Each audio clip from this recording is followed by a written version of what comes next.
I'm going to pull, she's got a great bio. Okay, so I'm going to read through. I had no idea this woman was so titled with many things.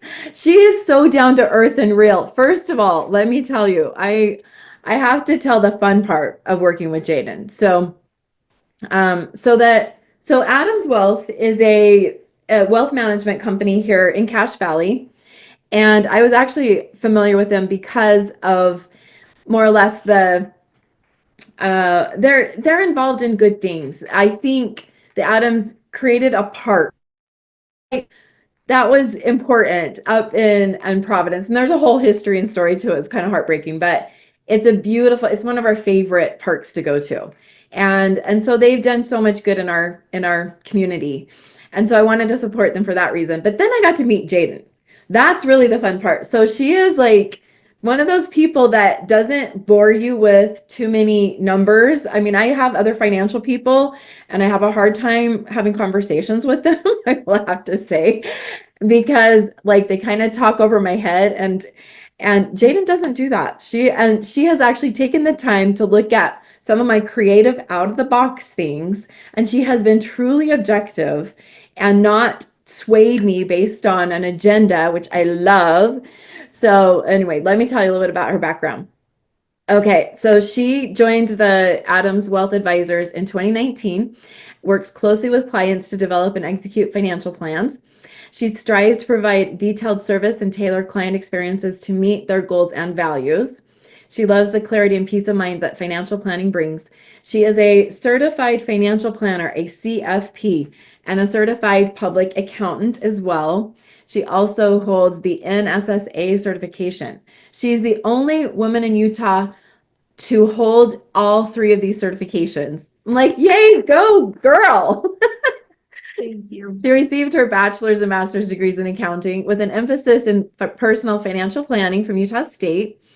And she has also served as vice president of the Financial Planning Association, where she promoted the financial planning profession. She continues to learn and improve herself to provide more value to her clients. Utah Business Magazine recognized Jaeden as a 2023 30 Women to Watch. Impressive. Utah Business Magazine shared that they consider this prestigious award to be one of our most inspirational events of the year. This one celebrates women who are on their way to truly amazing things. These are our state's next senators, CEOs, entrepreneurs, authors, and arrivistes. So that will be fun. I'm going to copy that and actually put it in the chat. While watching her family grow the local business, Jaeden developed a love for financial planning. Jaeden now serves on the board of Women in Business in Cache Valley, an organization encouraging networking and scholarship funds for local women. She sits on the board of governors for the Cache Chamber of Commerce as well. And I think this is what's fun, is Jaeden and her husband enjoy traveling, concerts, true crime TV, and spending time with their dogs. So I'm also, at the end, I'm going to share some fun photos that we have now in our gallery because of what Jaeden's done, just on a personal level, to make our lives even better. So, okay. Thank you, Christine. I really appreciate working with you, and I'm going to go ahead and share my screen here, so you'll have to tell me if I'm in present mode. 1 second. Let's see if this will work, but I've been looking forward to this. I present differently, but oftentimes I'm presenting more on technical topics, when it comes to Social Security planning and tax planning and getting into the weeds. And it's been really interesting as I've thought about today and what I wanted to share, taking kind of a different spin on things and talking about, I think it's more important than any of the technical sides, but your purpose and how that bleeds into financial advising and wealth management and what we do. So I'll share, going to lean away from the technical side, but there will be some things that I will share that if you have more questions, please feel free to reach out to me. I'm going to drop a link, to where you can connect with me, and I'm more than happy to schedule individual 30-minute calls and get to know your situation. But so a little bit about me. Christine gave a great introduction, but I did want to share part of my purpose and why I do what I do before I get too far into things.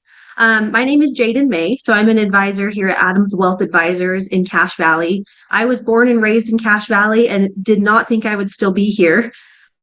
Family, and I was raised part of a small business. So my grandpa started an auto body 65 years ago, and he unexpectedly got a cancer diagnosis when he was only 55 and passed away, leaving my grandma in her 40s to figure out the business.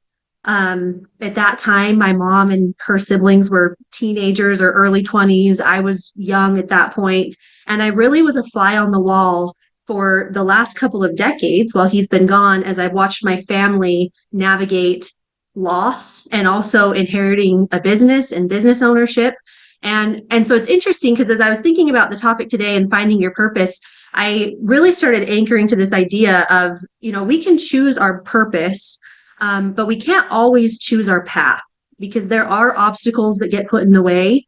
And, my mom probably never would have thought that she would still be working full time in the auto body. And now here she is, but she's found ways to still find purpose in that throughout time. So anyway, fast forward over the last couple of decades, even now to this day, still getting questions and, things that come up with this business planning that I've worked with my family and just really sparked my interest in personal finance and wealth management, and preparing for unexpected things, because we can plan and plan and plan until we're blue in the face, but really until we, just experience life, we don't know what will happen. So this sparked an interest, and I knew from a really, really young age that I wanted to be involved in some sort of finance or accounting area, and originally started out in accounting. And so studied accounting, went for the master's degree, went on for my CPA license. And as I got into the accounting space, I realized that it was, when it comes to tax preparation, it was pretty transactional. And that is not my speed. And Christine can probably attest to this from conversations we've had, that it's, for me, there's so much more that goes on behind the numbers. And I love to sit back and geek out on the numbers. But at the end of the day, really, why are we doing this, right? Like, how does this tie into people's lives? What are we trying to achieve? So I spent some time really trying to find a firm that would fit for me, that wasn't product driven or insurance sales or, something that was just having me sell a product. I really wanted to find a place where I could work with people and identify what their goals were and work with them long term. So I came across Adams Wealth, and now here I am almost 6 years down the road and just absolutely love it. And the clients that we serve, and that's my why, is helping these clients and achieving their path to success, which is very different client to client. So I boiled this down for today. I boiled this down to 3 steps to financial success, which is obviously extremely generalized. There's many steps that go into this, but as I looked at some of the most successful and happy and fulfilled people that I work with, I tried to identify what stuck out among those group of people and what made them happy. Because what I noticed is I started working here, started meeting with clients right off the bat. Most of our clients have relatively high net worths, right? We're in wealth management, so we're working with typically $500,000 in assets or more under management, and then some complex estate tax planning issues. And so as I got to know these people who you would think, on paper, looking at them, or you Google their name, they're killing it, right? They are doing awesome things. They've, created great legacies for themselves. And as I sit down in meetings with them, it was interesting to see that not very many of them were truly happy or content, right, with what they were doing. We would sit down and the numbers look great. They're killing it. Everything's lining up, but there was something missing there. They still weren't satisfied. There was still a lot going on in their lives to where they just weren't happy. And so I started to kind of process this and try to identify, okay, what's the difference between these people that come in that are really fulfilled and content and happy and, versus those that can't find that, even though the numbers fully support that. And so as I started doing this research, I'm throwing up a few stats here when it comes to mental health and finances, because mental health is huge, or finances have a huge impact on mental health. Many studies have shown this, specifically in I hate to use the word retirement, because for most people, their work's not over. It's not really retirement. But for people that are 55 to 65 and older, there is an uptick in suicide rates and depression and some really negative mental health experiences after leaving a career. And you would think, we build up this retirement picture, right? And there's a lot of big life transitions that we build up and celebrate, having kids and getting married and retirement. But retirement's one of those that I think we have the least amount of resources around and support. Because you're told, let's just work, and you hit 30 years or whatever it is, and then hop out and coast throughout your retirement. But for most people, their worth was tied to their work and their fulfillment and happiness. And so they lose a huge part of who they are. And I've noticed that the first 2 to 3 years of working with someone as they enter retirement is extremely difficult for them. You tie your worth to watching your bank account go up. And when we flip the switch off and now maybe your bank account is going down, or maybe maintaining and not accruing as much, it really can keep people up at night. And so I've noticed that, as I work with this demographic, and really I think it carries through no matter where you're at, whether you're worked at a company for 30 years and you're retiring, or you built a company and you're selling it, and now it's starting this huge transition where you're kind of scaling out of this thing that you've nurtured and loved and grown. There's some really big questions to ask yourself of why, right? And not necessarily why were you in that specific business, but why are you doing it to even begin with? And so the concept, there's a quote that I love and that we use here at the firm extremely regularly, and that is, begin with the end in mind. And so when I work with clients, we can get really caught up on the nitty. Like, they'll usually come and sit down, and some of them will even bring like a whole stack of mail of all these things stressing them out and throw it down on the table. And it's like, help me try to figure this out. And so ingrained in this, then what's the next step with all of these, things that I have going on, and just overwhelmed. And what I like to do is take a step back and ask the question, what's your purpose? And remind of the bigger picture, right? Let's begin with the end in mind. For some people, that's charitable. For some people, that's time with family or travel or experiences or whatever it is. Everyone has different things that are driving them. But I do want each of you to take a minute, or if you're watching this after on a recorded version, to pause for a minute and think about what your purpose is and what drives you, of these things that are thrown up here. And obviously there's a lot more, but if you can take a minute and really identify what is driving you. And then part of my job as I work with these clients is to be the reminder of that, because it's really interesting how quickly we can lose sight of the bigger picture, right? When we're so bogged down with the day-to-day. So with that, if we can first step, figure out what the purpose is, or identify a purpose there that we can achieve and keep at the forefront of all of our decisions. Second is automation.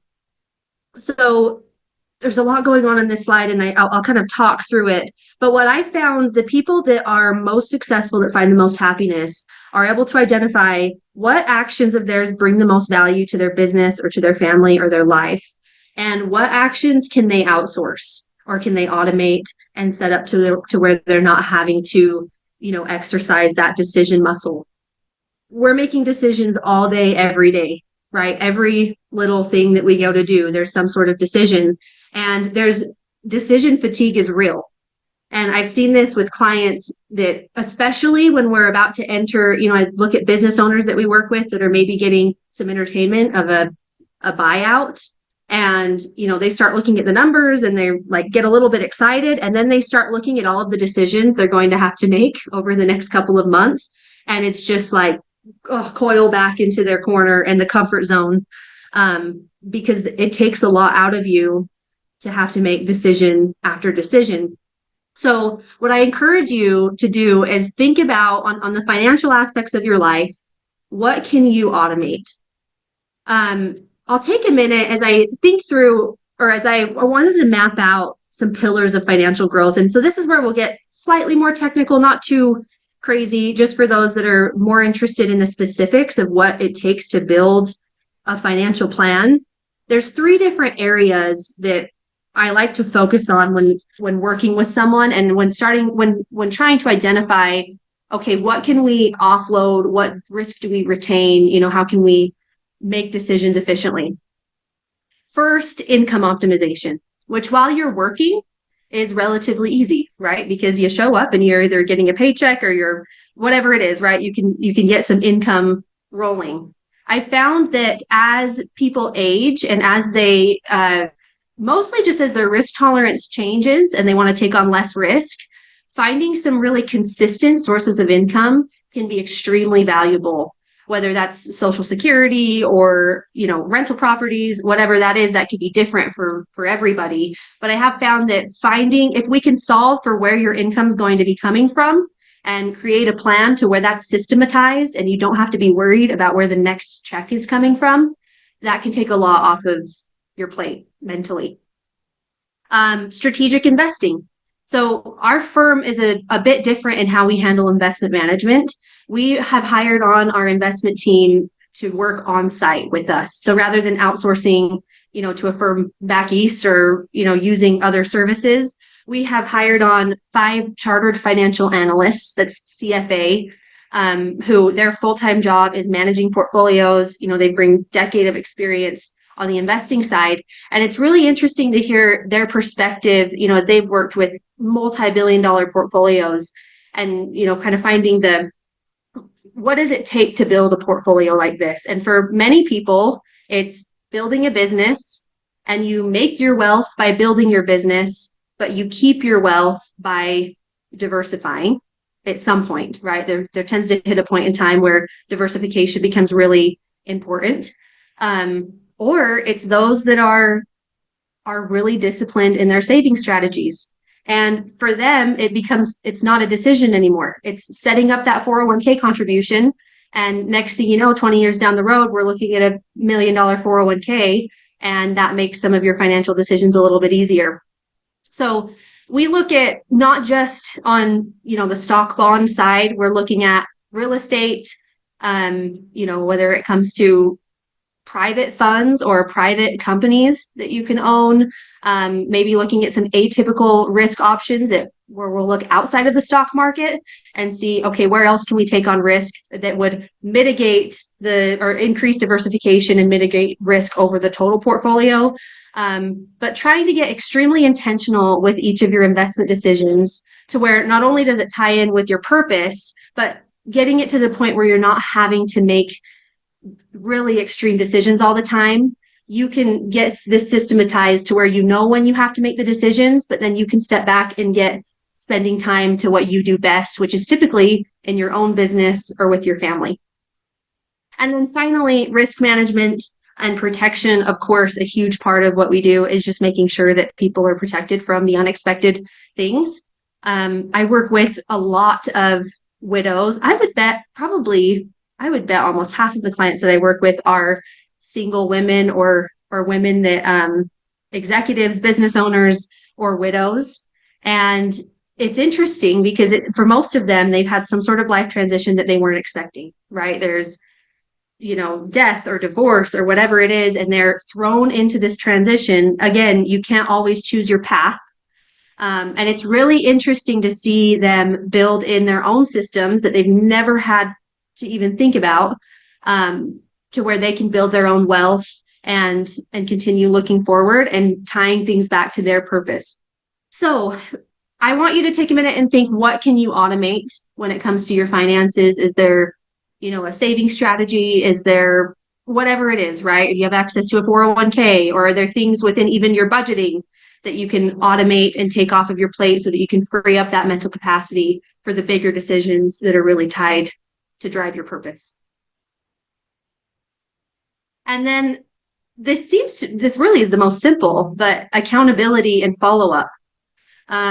This is where I found to have the most success with clients, where I get to be part of this accountability journey with them, right? Where let's sit down and create goals and then continue the dialogue. Because for a lot of people, there's a lot of energy up front, or worry and fear up front. And then as we work together, that slowly declines and they get more comfortable. And, we can kind of get to a point where it's just maintenance. However, at some point in time, I do think it's helpful that you share your goals and you share what your priorities and your purpose are, and that you have people to help you course correct and that know you well and that can tell you when, hey, I don't know if this ties back to your purpose. Or, hey, maybe look at this other opportunity. I think that this could tie to your purpose from what I know about you. Let's work together, or maybe we can, make some connections for you. So accountability, I think it's extremely underrated, but something that's well worth it, whether it's friends or family or a professional contact or whatever that is, but having people in your corner that you can brainstorm with and create with. So here's my contact information.